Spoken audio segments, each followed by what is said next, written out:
If there's one person who is the heart and soul of Nottingham High School, it is my guest today. 66 years as a student teacher, a teacher of PE and biology, a rugby coach, director of marketing and development, ambassador, volunteer, and friend to many people who've been through this school.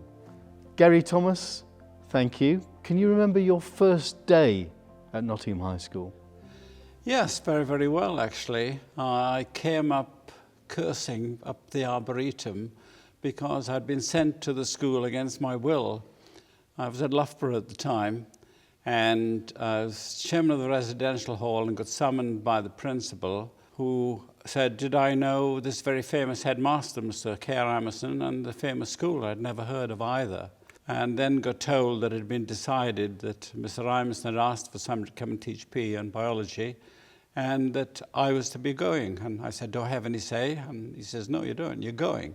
So I came up to a smoke-filled room in the north entrance where the staff were, and I can certainly remember that. And I can certainly remember going to sit in one of 3 armchairs and being told off in no uncertain terms I was not allowed to sit in those chairs, that they were reserved for elderly people. So yes, I certainly remember the first day. What were your first impressions of Nottingham High School?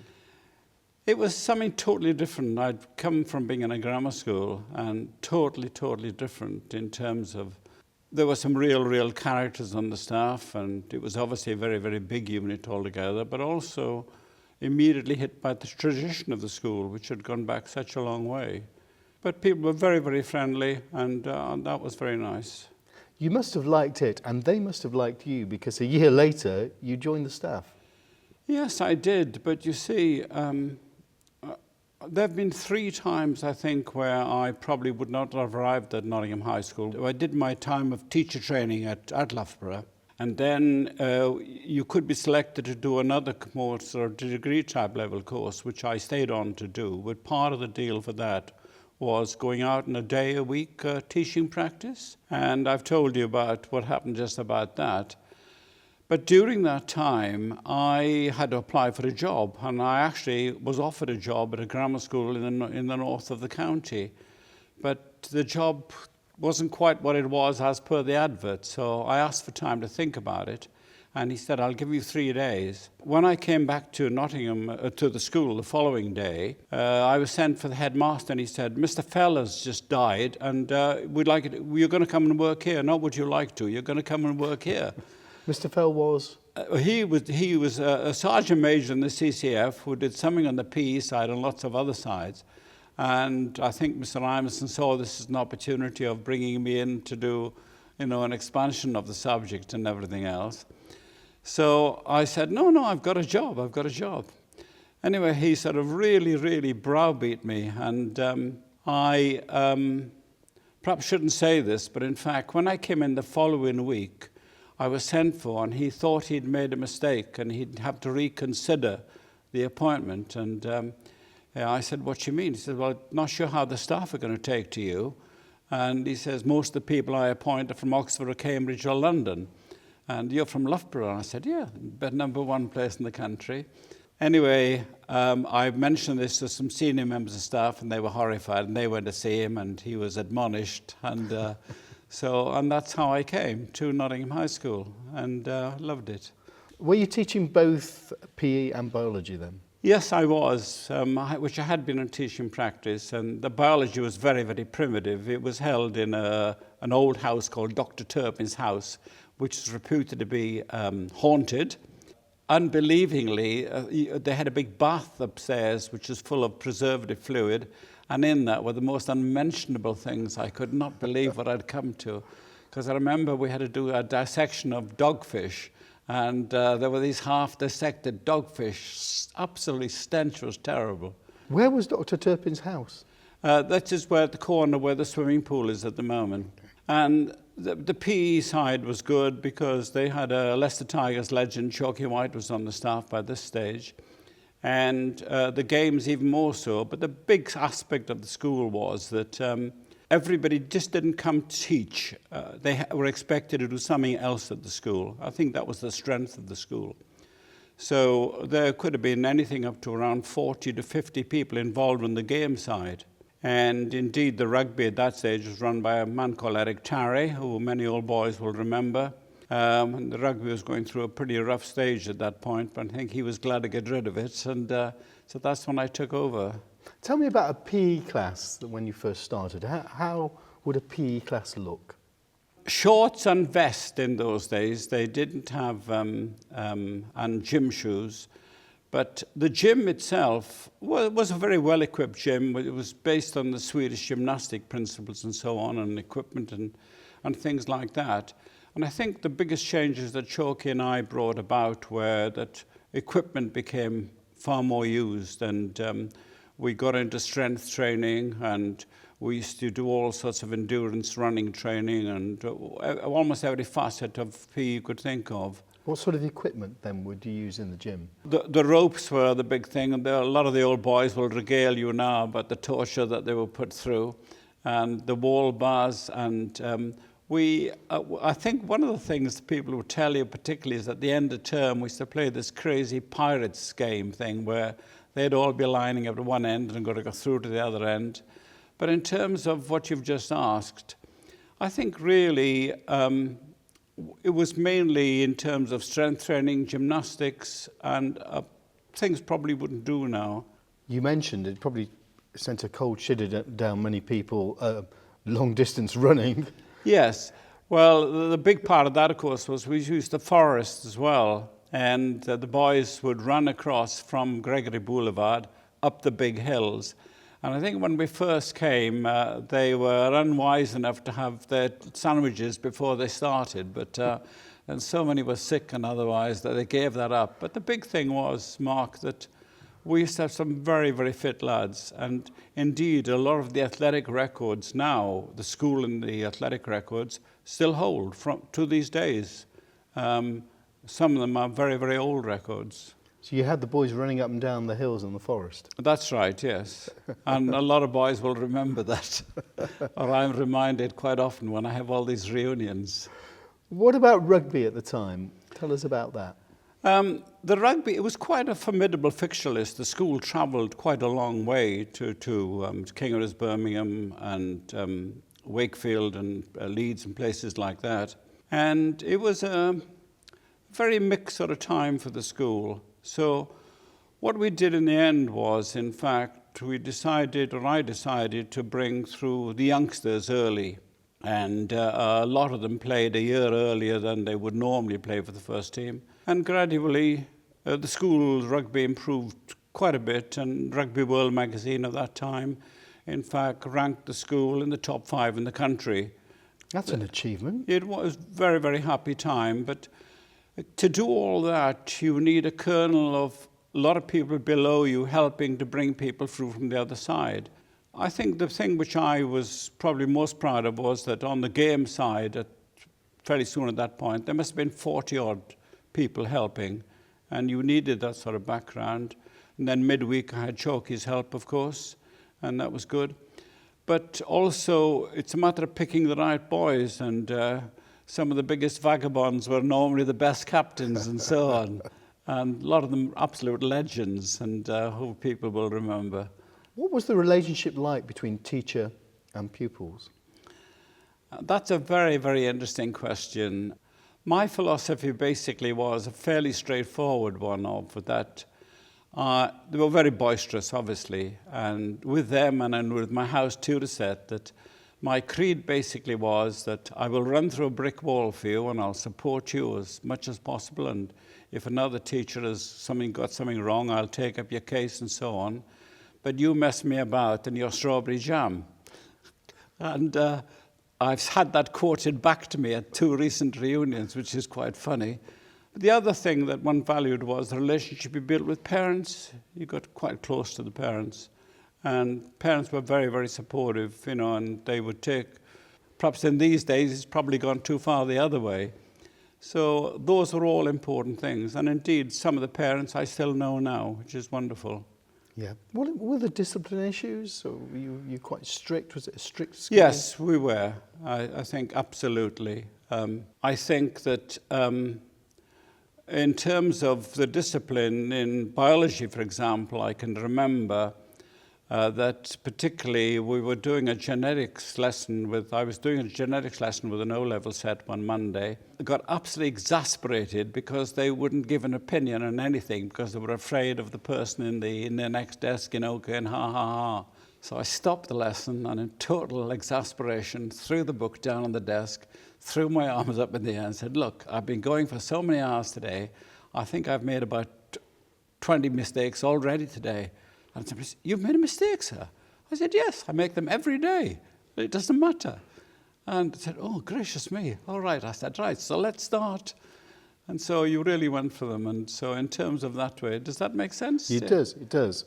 You mentioned when you first came to the school, the characters in the staff room. I mean, my memory of a staff room is a smoke-filled room whenever the door was opened. That's right. And the people inside were something of a mystery, but they came from a wide variety of backgrounds. So tell us about the characters. They did, and particularly so, of course, a lot of them had come back from the war. And there was one gentleman, Sandy Powell, if people remember. Sandy had flown Churchill over the Atlantic to America to meet the American president. And people like Eric Tarry had also been very, very involved in the war. And he was somebody you could always go to if you had a problem. And he was my mentor. And then you'd have Cedric Tiemann, who was in charge of modern languages, and he was the epitome of General de Gaulle, and and mannerisms and otherwise and so on, but an absolutely brilliant, brilliant teacher. I think the biggest thing of all was that how enthusiastic they were about their subject. Classics was a big thing. They lived and breathed their subject, and that came across in a big way. And of course, at that time, I should probably mention it again, that the peripheral subjects weren't as dominant as they are perhaps now.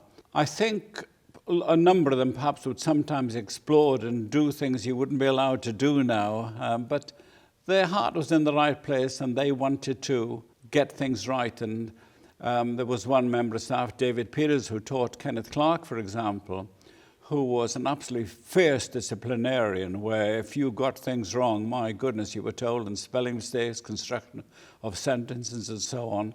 But he produced the results.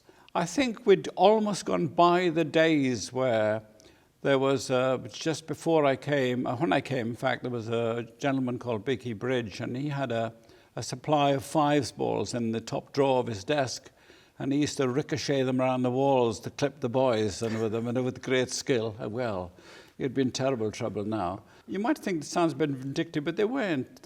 All the things was about producing the people at the end. And you'll find now that old boys speak really fondly of them all. And I think that's the result at the end, that they know what is what. And it's when some at the reunion say now, oh, you made us suffer, and, my goodness, you put us through the mill. But what you're trying to do is to make the best. And they've all got something about them. They can't all be Oxbridge. What subjects were most important to the school and to the senior leadership team back then? The most important subjects were certainly on the art side, English and history and geography, and of course with characters Charlie Stevens, who people will remember. He was an RE teacher and geography teacher. Yes, he was, and the Reverend, and knew every backstreet shop in Nottingham as to what he could get from this, that and everything else. Science was starting to make bigger impression, but the facilities were dangerous. I can remember I got persuaded to teach them chemistry as well, and health and safety just did not exist, and totally, totally different. The biology was certainly a Cinderella subject, and on the sort of, there was woodwork, which they'll remember the legend of Jack Mells, and all you did were mortise and tenon joints and things like that. And what about music? The music was quite important. Of course, the boys will remember fondly that we used to have a hymn singing practice once a week at one stage, which seemed a strange thing now. There was a wonderful person called Kendrick Partington in charge of the music at the time. And again, he would get absolutely exasperated with the whole school and fly into frenzies, but he produced the results. And it's developed tremendously since then. I mean, I think in the concerts, the main thing was there'd be an orchestra, a sort of a marching band, and some singing. And a lot of boys got an opportunity to perform. So it was quite important, but everything was really dominated by the art side. And as we'll come to, there are other things that happened after that.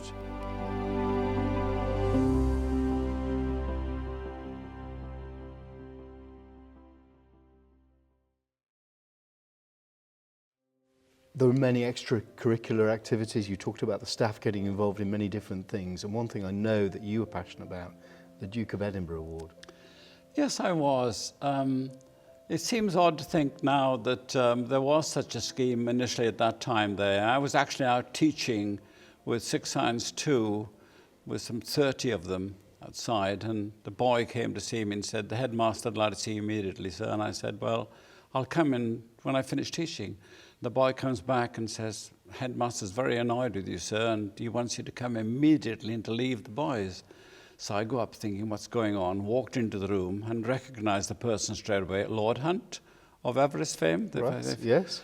And the headmaster, Mr. Emerson, as I said, was a very brisk sort of person. And he said, "Now, this is Lord Hunt, and as you know, he's been asked by the Duke of Edinburgh to start this scheme. And he's doing some initial pilot work and everything on it, and he wants some help, and I've told him you'll do it." And Lord Hunt was very, very embarrassed by this. And of course, many years later, Lord Hunt came back to open the sports hall after that. The DAV, we had a tremendous response from the boys, and the biggest problem was that we couldn't cope with all the things that were going. But again, the important thing was the staff commitment. I mean, you needed a lot of staff for the expeditions and things like that, and they were there, absolutely incredible. And I've always remembered that with great, great fondness. There were some fairly hairy moments as well. In fact, that's probably the most hairy moment I've ever had at the school, where we were doing an expedition in the Peak District for silver, and we're at a fairly advanced level. And the previous weekend, 3 Rover Scouts had died on part of the route that we were doing. And there was some pressure on me, we shouldn't go. And I said, no, we'll be all right, we're going. We went. On the second day, I got them up very early, about 5 o'clock in the morning, and it was quite a hot day, and we got through it, and we got finished, and went off to get some supplies, I think it's from Edale, came back to find that a lot of the boys had gone. They had persuaded, with me not being there, the members of staff to do part of the next day's expedition so they could finish early. I was furious, really upset. But they were gone, nearly all of them. And we tore up to Bleaklow and expect them a certain time, not a sign of them. And half an hour, hour and a half, 2 hours, I have lost 36 boys in the Peak District. And not a good feeling. And I could hear voices at school saying, "You shouldn't have gone, you shouldn't have gone." Anyway, they eventually turned up, and they just got tired on this route where the people had died.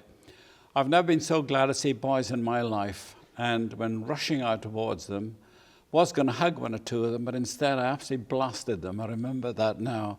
But no, that was the abiding memory of DAV. Yeah, I mean, hats off for taking a bunch of teenagers on these expeditions. And you had an expedition to the Cairngorms as well? Yeah,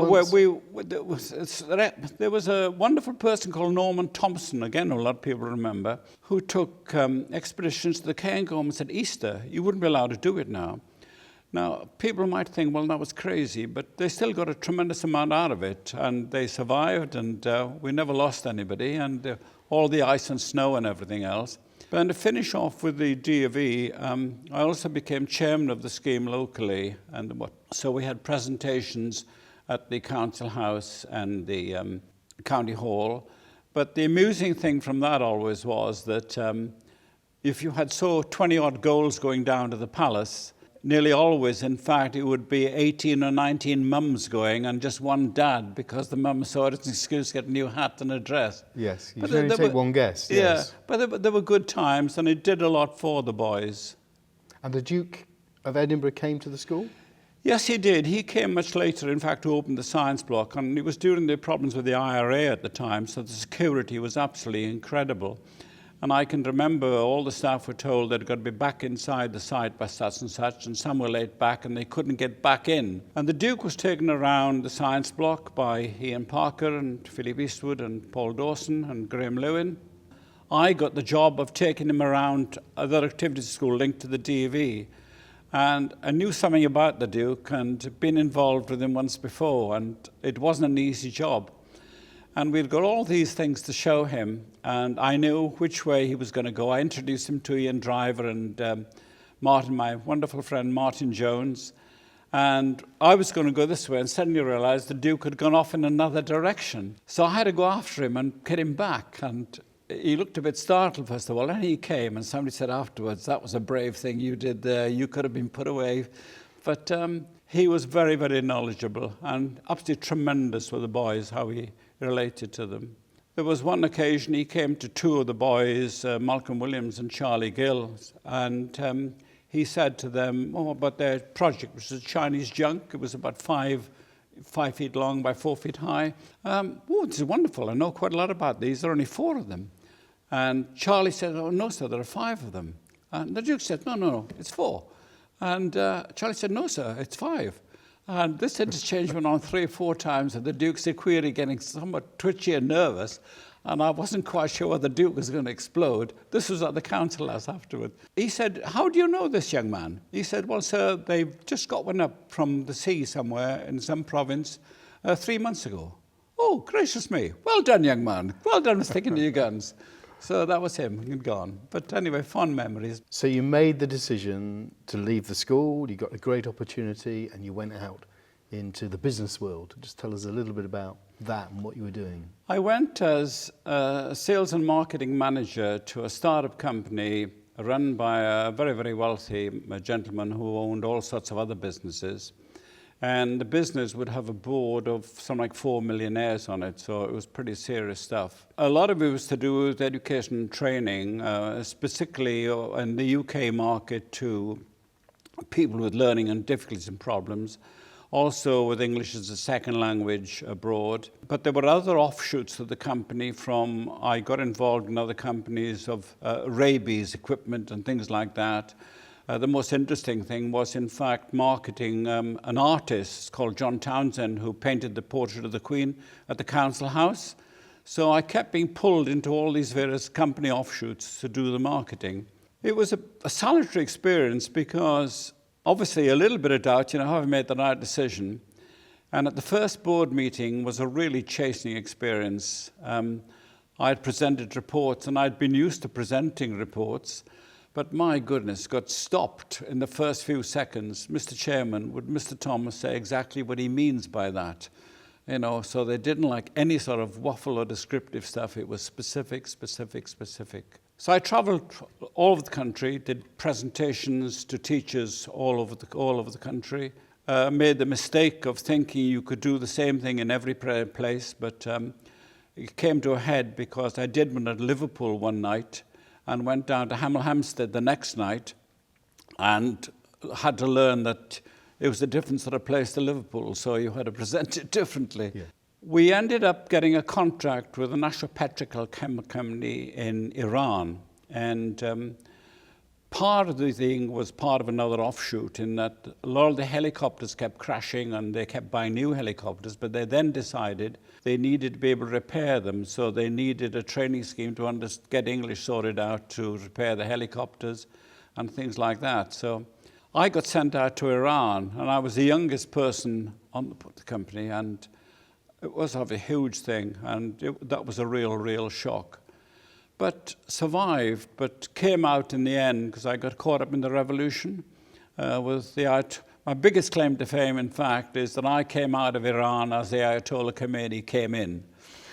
And very frightening, lost a lot of money, but came back and survived, and we all get something from these sort of situations. Then carried on, got involved with so many other different countries. Nigeria was one of them. Didn't go to Nigeria, but they kept coming over. But difficult country to deal with because every so often there'd be a coup and then the people would vanish and you'd restart again when they reappeared, or if they reappeared. So it was totally different from Nottingham High School. So you took the decision to leave the school in 1977. You were offered a job in the business world, working in sales and marketing, completely different to RE and biology at Nottingham High School. It took you all over the country. You had time in Iran at the time of the revolution there. You had all these experiences, yet 6 years later, you were back up the steps working at Nottingham High School. What happened? Well, that was quite a phase of my life. As I said earlier, I'd kept in touch with the school and then got approached to come back to the school in a completely new role. But my initial reaction was, no way, I do not want to go back to Nottingham High School. But Why? Because I think it's a mistake quite often going back to somewhere where you've been involved with for so long. And I had changed. I was a different person. And I didn't know how I was going to adapt. But there was a combination of things, really. A wonderful headmaster, Dennis Whitcomb, he came to see me, and he'd been really upset with me at leaving. And then he was now saying, I want you back. We're going to have this new appointment that the governors want of Director of Marketing Development. And it's almost the first such appointment by an independent schools in the country. So mostly a non-teaching role? Well, that was partly no. There was going to be some teaching because I think there was some caution about it. And the other big influence was a man called Clem Lee, who was in charge of PE and games at that stage. He was very persuasive, come back, and we got on very well with each other. And I felt I didn't want to be in the way or anything, but he was very persuasive. But I basically hesitated for over 3 weeks, and eventually Dennis Whitcomb came to see me and said, make up your mind time. And I went back, and I have done some dumb things in my life and got all sorts of things wrong. And after 2 or 3 days, I really thought, this really takes the biscuit. I really have got this completely around my head. So you took the job and then regretted it? Yes, I did. It was so different from the harsh commercial world, in other words, what was going on. Without not being critical, but so much had happened in the outside world, and I don't think the school had moved on. I mean, a lot needed doing at the school. One could figuratively say it almost needed a bomb under part of it at some point at that stage. That's probably a bit too harsh, but it certainly needed things doing. I asked for a meeting. I really was worried, and I asked for a meeting with the headmaster, Dennis Whitcomb, and a wonderful chairman of governors called Gordon Bignell, who had been torpedoed twice during the war, and said, some of my exasperations. And Gordon Bignell took a sheet of paper off his pad and gave it to me. And so I said, what's that? He said, that's your remit. Tell us on one side of paper what you think. I'm not promising you we will do it. So I went home very happy that night. That's when things took off. So you were given the opportunity to make decisions that will have an impact on the school? Yeah, they were, but I was aware that there were all sorts of other pressures. I mean, I was partly worried about how the staff would view me. They'd seen me in one guise. And the other thing that happened was another wonderful friend and colleague, Paul Dawson, who was head of biology, or Jim Cook, rather, persuaded me to do one biology set. So there were things adding up. I wanted people to understand, or try to understand what I was doing. And school teachers are specialist people, they teach. But the realities of what's happening in the outside world and commercial things like that, it's a different sort of aspect altogether. And it came to an amusing part where Dennis Whitcomb, the head, says to me, Gary, I've got a headmasters Midland School conference coming, and they're pretty sceptical about this appointment and otherwise. About having a marketing role in the school. Yes. And development, and I'd like you to address them. Introduction was absolutely incredible. This is Geri Thomas, member of my senior management team. And as you know, it's one of the first such appointments by day independent schools in the country. I don't really pretend to understand or know what he does. And he's going to explain to us. And you could see everybody going, what? Who is this crazy bloke? The upshot of that was I then got invited to most of those schools afterwards. And King Edward's Birmingham, in fact, I had a tremendous amount of ongoing contact with them on that side. And they invited me over just before I retired 18 years later. So it was different. You had a unique view of the school then. You taught here for a good period of time. You went away and saw the business world, and then you came back. And I wondered what you saw And you mentioned earlier you wanted to put the proverbial bomb under part of it. What was it you felt the school needed to progress? I think by that stage, other things were happening in terms of teaching. And I mentioned earlier on about fringe subjects and so on. These, it was difficult to know which direction to sort of go. I mean, in my own mind, I thought that having a big new sports hall would be a very popular target, because I'd asked a lot of research amongst the boys and their parents, and sport was a huge thing at the school. But the first thing we did was, in fact, we did new tennis courts down at Valley Road playing fields. That was in the first year. And then we came to the sports hall, which I thought was a good project to really go for, because all we'd had was the gym. I went to some 30-odd sports halls. You might find it surprising, how does a person like this get involved in project management? Well, good question. But there's always somebody out there who knows more than you know.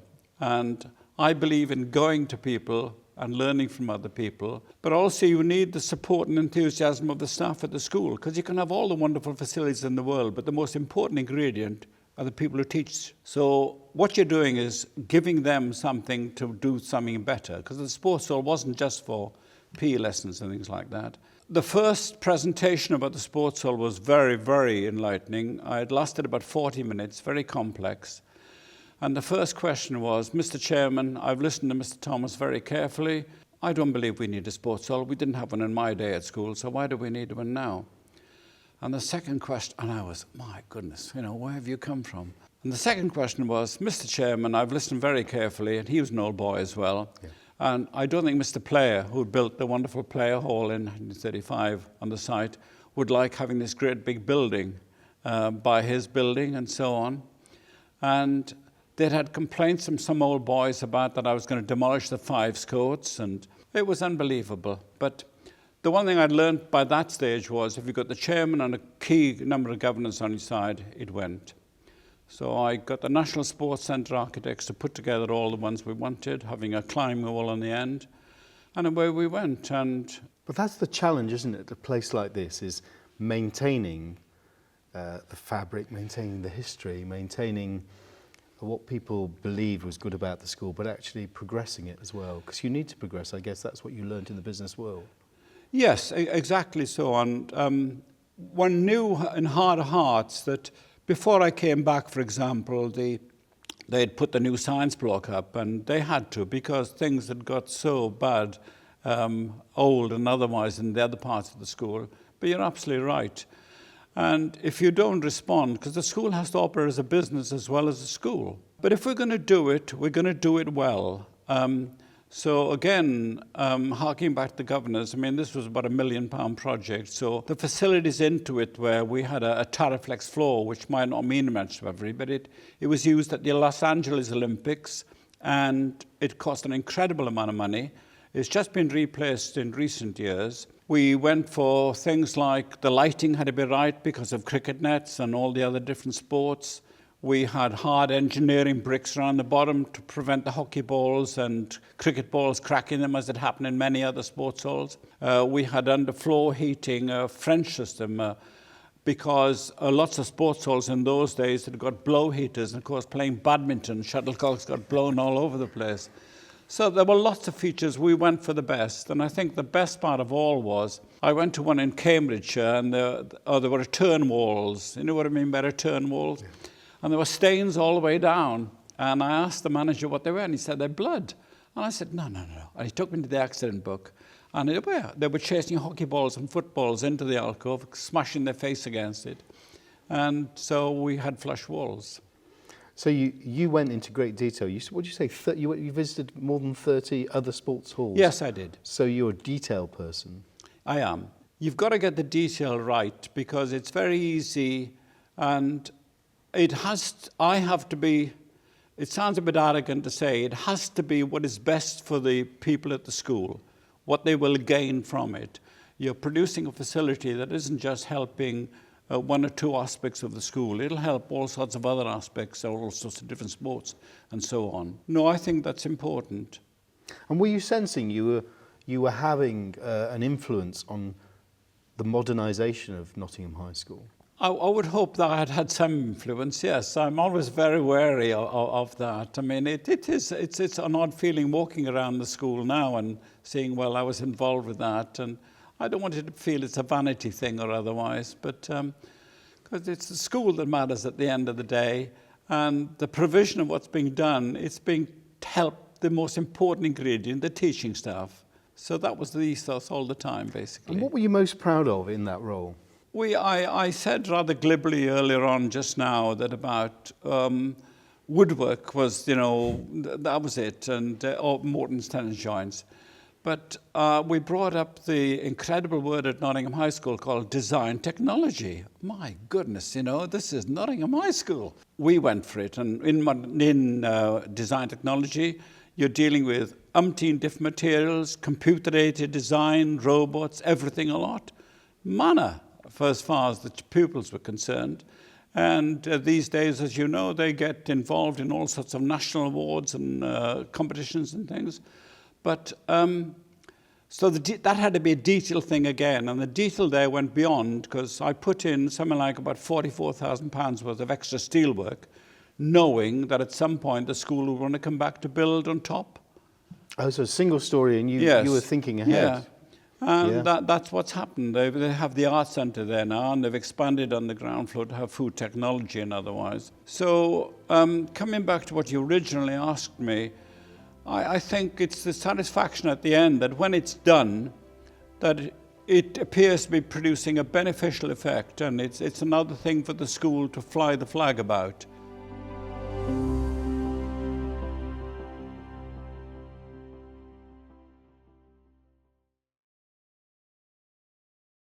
You've talked about the sports hall, you've talked about DT. What about the music school?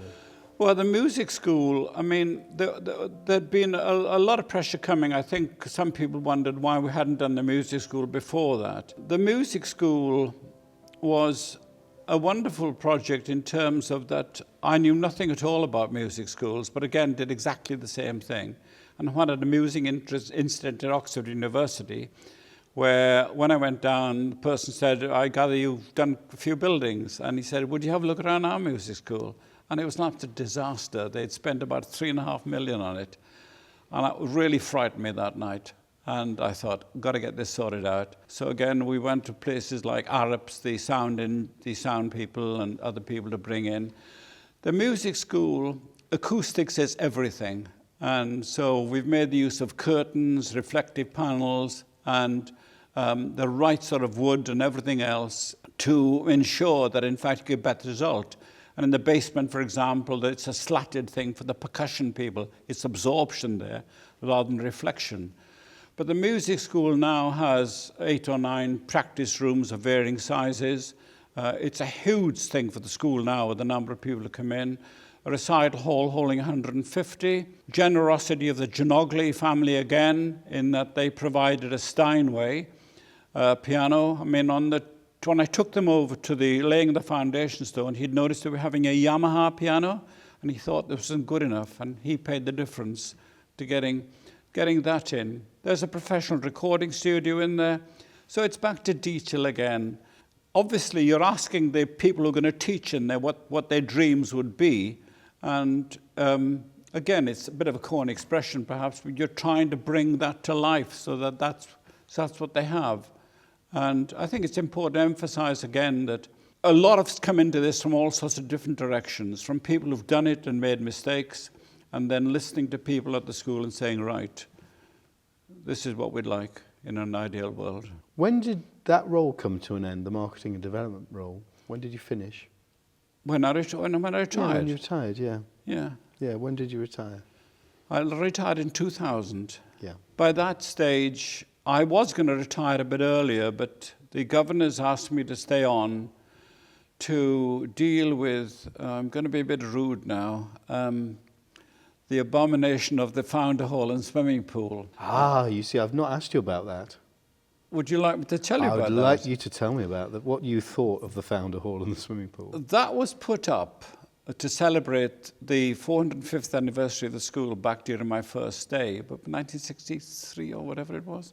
We didn't know it was coming, and then we were asked to Choke and I were asked to comment on the design.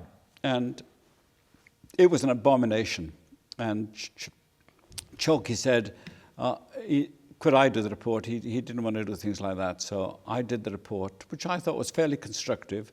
I just picked on various features. But absolutely, well, we got someone up to the head and said we'd really upset the governors, we'd really upset the school architect.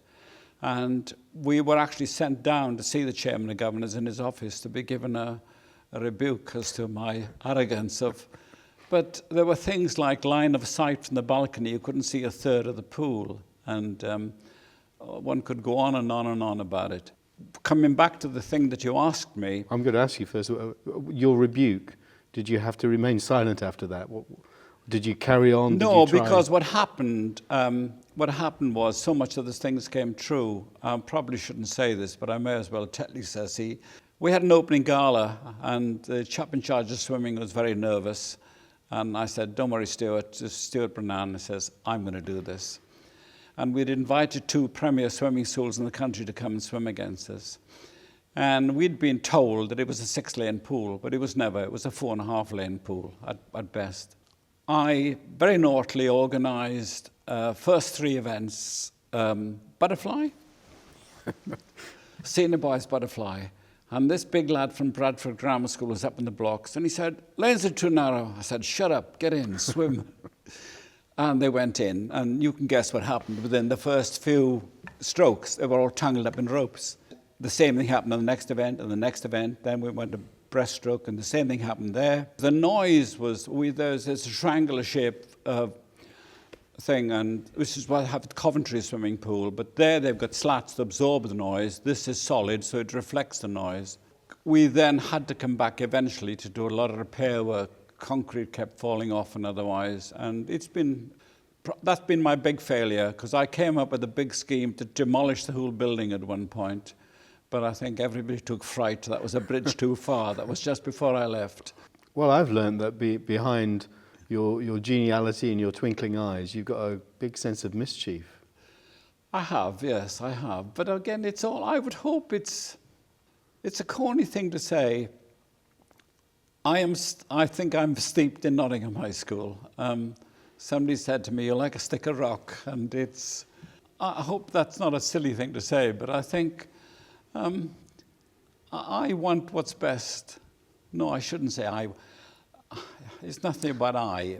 Well, I think you can say that because you've been involved in the school for so long, Geri. But I think we all know what you mean. You want the best, and when you see things that aren't, you feel you want to be able to have a voice. You're only going to do it once, and I will come back again to say that there have been some fantastic chairmen of governors over the years, and I mentioned Dennis Whitcomb and Chris Parker, and of course Kevin Fear now. None of this could have happened without their vision and a lot of bravery, because, you know, they weren't piddling projects. I mean, there was a move at one stage to have a much smaller sports hall and to have a little design technology building at the end of it. But I knew if that went through, that would be it. They kept making vague promises they'd come back. So you stick to your guns and say, no, come on, let's go for it. You've been brave. Yeah, well, that sounds a bit, yes. Or ambitious. Yeah, can I mention something about one other thing with the governors? Oh yeah, go on, please do. On the marketing side, I had done prospectuses professionally in the work. So when I came back, I was warned by a very distinguished old boy, Chris Hawthorne, that there was a governor's committee for the prospectus. And I thought, don't like committees. You know, committees are, well, they serve their purpose, but for most of the time, the best committee is a committee of one, and then hopefully everybody else goes with you. Again, I hope that doesn't come across the wrong way. No, I agree with you. But I looked at the prospectus and, oh my goodness, all black and white, stultified shots, only a few pictures. The governor's page was on the first page, a permanent page with their name.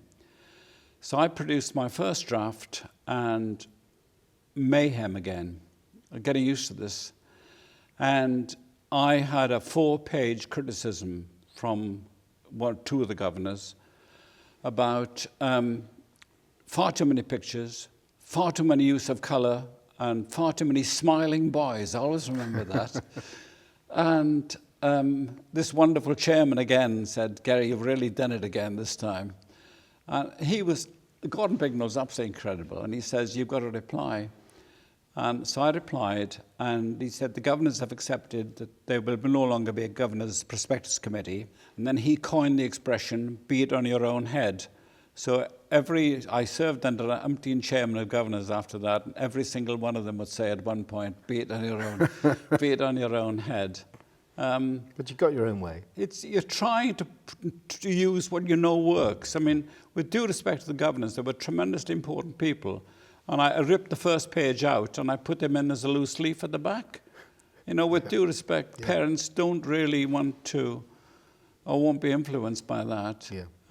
But I can't emphasize enough how brave all the groups have been during the year, and the headmasters I mentioned, but also the staff. And so your final project then was the building that you wanted to see pulled down. It was, yes. And in the meantime, we'd actually gutted quite a lot of the school as well. I probably should have mentioned that, where the chemistry labs had been, the physics labs had been.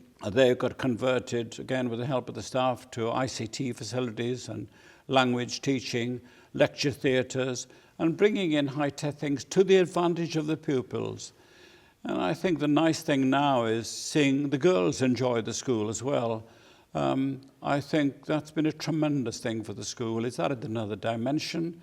And it's certainly woken a lot of the boys up, and because they seem to get things in more promptly on DV than the boys, and I think that's sort of surprised some of them. But also the Valley Road, which is, Sheila used to say that Valley Road is my second home, the playing fields. Yeah. We extended the pavilion, we put in a lot more permanent all-weather services for the athletics. I had going to finish in July, but the governors asked me to stay on, and I did not want to be here when the school came back. So my last day at Nottingham High School was in my office, which is down below where we are now. And I think it was about 20 to 9 that night, and I thought, what am I still doing here? And I walked off, all this forlorn figure, and goodbye Nottingham High School. Really, really upset. And what am I going to do now? So you've had your last day at school, you were in at 7 in the morning, you left at 9 o'clock at night. How did you feel when you went home to your wife, Sheila? Despondent and bereft almost. I can remember now walking across, locking the door of the school, and it was completely in darkness. And I thought, what am I still doing here? And time to go home. And came home to Sheila and said, what on earth am I going to do now? She said, oh, something will happen, give it a week. Were you happy with the way you'd left the school?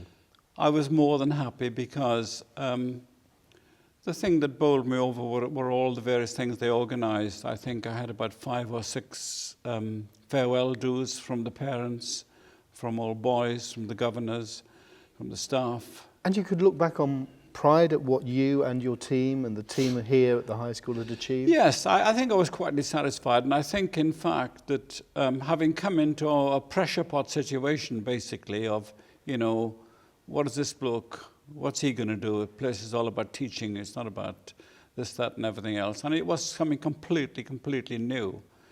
And marketing was almost a dirty word in some ways. But yes, but we all know now, and especially in these days, you've got to project, you've got to fly the flag, let people know what's going on. And not only do that, but do it in terms that they understand and they believe and actually happens. And so that when they come, it's there. You walked out with, nearly 40, 50 years of employment here. Some people would say, that's enough. I need to break my ties and to move on and to do something different. But your association with the high school has continued. It has, yes. And I probably knew it was going to do that. I was obviously very involved with a lot of old boys in various ways in the Old Boys Society, but also in terms of, they started getting me involved in reunions. And because setting up a new development department, that was a new venture, and reunions started coming, and I got invited to come in to talk to them and take them round, because again, I know most of the bricks in this place, and you can say things on the tour and link to them. And thankfully these days I can still remember things, and which I'm really even pleased about. So no, it was the reunions that sort of snowballed everything. What do you get out of the reunions? The pleasure of meeting them again, I think.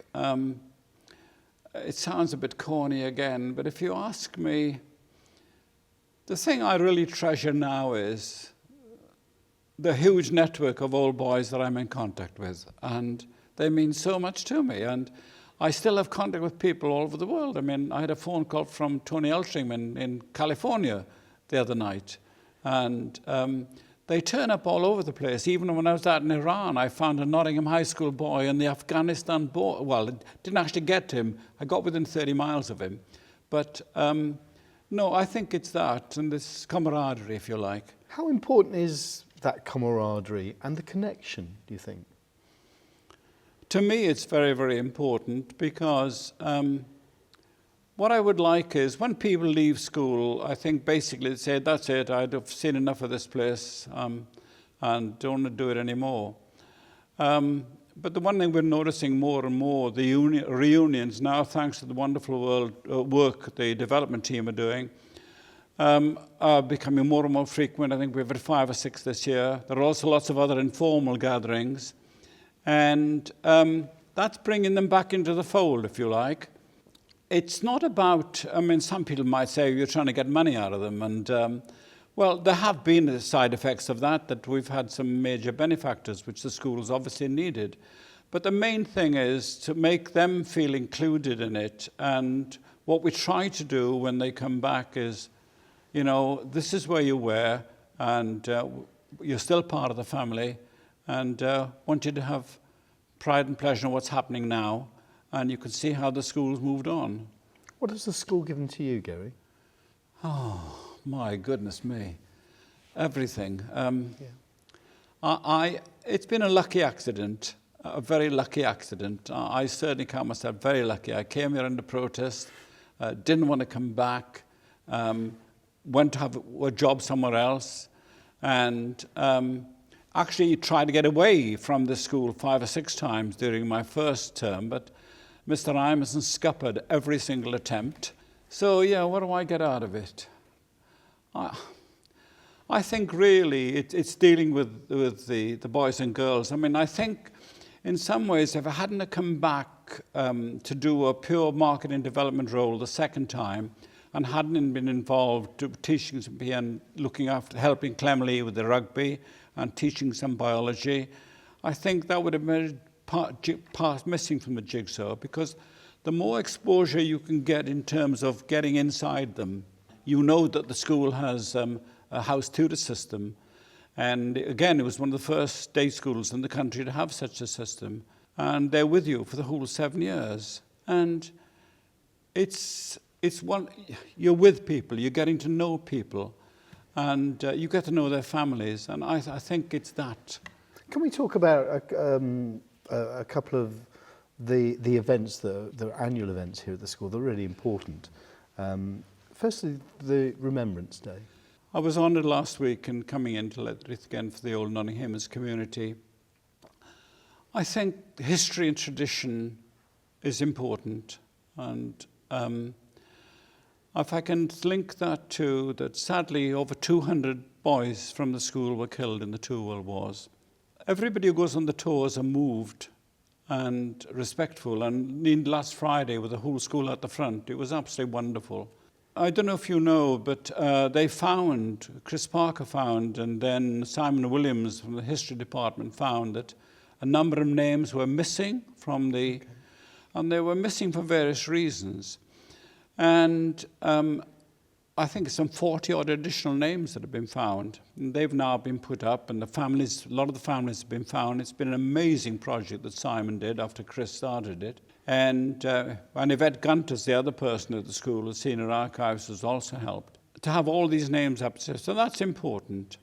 And of course, in the play hall now at eye level, they have all the photographs of the people from the First World War, and if they couldn't have their photograph, they have their badges.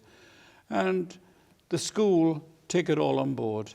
And linked to that, Founders Day? Founders Day, yes. the most amazing person of all, of course, Dame Agnes Mellors. I read an article yesterday, of course, about her husband being of somewhat more dubious aspirations in that he was twice Lord Mayor of Nottingham and kept doing things that he shouldn't be doing. And she started the school, of course, with a charter granted by King Henry VIII. And that charter is still read on Founders' Day in June. Now, you might think that's a bit of a quirk or otherwise, but I think it's lovely that we go back to that time. And the amusing part of it is that she decreed that 20 shillings be allocated in various ways. And it's indicative that it's the preacher who gets the bulk of that, and the Lord Mayor gets a few pennies, and a few others get that. So I think it's lovely. Some other things have to change, but I think those sort of traditions, I think, are important. It's where we've come from. When you reflect on the 66 years, we can understand the fabric, and we can see ourselves, the fabric of the school and how that's changed. Has the ethos, has the soul of the school changed over those 66 years? There are some changes, obviously. I think the main thing is still excellence and trying to do the best for the boys and girls now.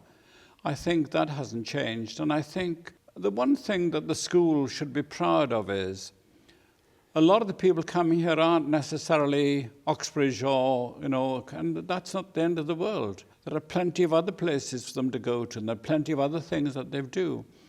And the success stories, and if I can tell you, we had a reunion recently from 1963, 64, and I met up with them, and those lads were in trouble almost every day. Some of them were so bad they got kept behind a year. But what they've achieved in doing, absolutely incredible. In industry, chairman, managing directors, senior commodore in the Navy, and a chief executive of Motor Racing Sport UK.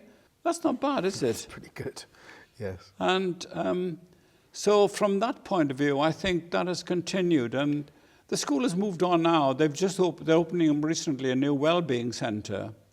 And it's addressing present-day concerns that youngsters have.